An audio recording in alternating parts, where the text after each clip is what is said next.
गेले 20-22 वर्ष मी शिवसेनेमध्येच काम करतो आणि एकनाथ शिंदे साहेबांचा आणि माझा स्नेह गेले 22 वर्षाचा आहे। आता शिवसेनेच्या माध्यमातून आदरणीय शिंदे साहेबांनी केलेली जी मुख्यमंत्री असताना जी कामं आहेत या कामावरती खऱ्या अर्थानं संपूर्ण महाराष्ट्रच प्रेम करतोय।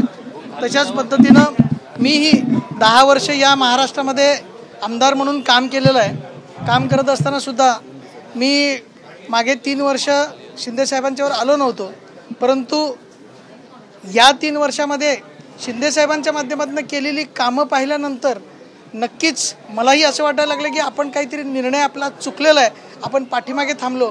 म्हणून आम्ही ठरवलं की शिंदे साहेबांच्या बरोबर जायचं आणि आमच्या तालुक्यामध्ये कामं घ्यायची, तालुक्याचं चांगलं काम करून तालुका सुधारायचा आणि शिवसेना वाढवायची, यासाठी मी शिवसेनेमध्ये प्रवेश केलेला आहे। 100% गेल्या वेळेला मला तिकिटाची हमी होतीच, पण 2019 साली आघाडी सरकारमध्ये काँग्रेसचा उमेदवार तिथं होता, त्याच्यामुळे मला तिकीट नाकारण्यात आलं। तिकीट नाकारण्यात आल्यामुळे नक्कीच मी त्यांच्याबरोबर अतिशय प्रामाणिकपणे राहिल्यानंतर सुद्धा मला तिकीट मिळालं नाही, हा थोडा अन्याय माझ्यावरती झालेलाच होता।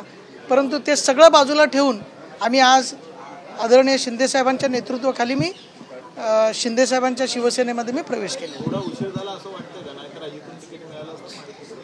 नक्कीच देर आहे दुरुस्त, उशीर तर झालेलाच आहे, पण जरी उशीर झाला असला तरी शिंदे साहेबांनी ग्वाही दिलेली आहे की काही काळजी करू नका, येणाऱ्या भविष्यकाळामध्ये अतिशय चांगल्या पद्धतीनं आपण कोल्हापूर जिल्ह्यामध्ये शिवसेना वाढवू आणि नक्कीच भविष्य शिवसेनेचं आपण चांगल्या पद्धतीनं करू।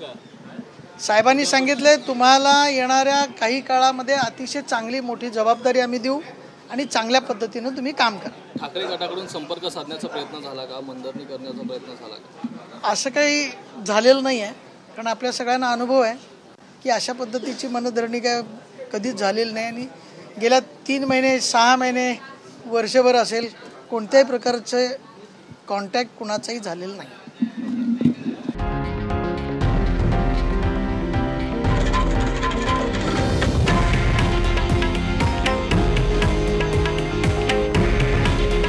हे आहे देशातील नंबर 1 न्यूज नेटवर्क आणि आपण पाहत आहात TV9 मराठी।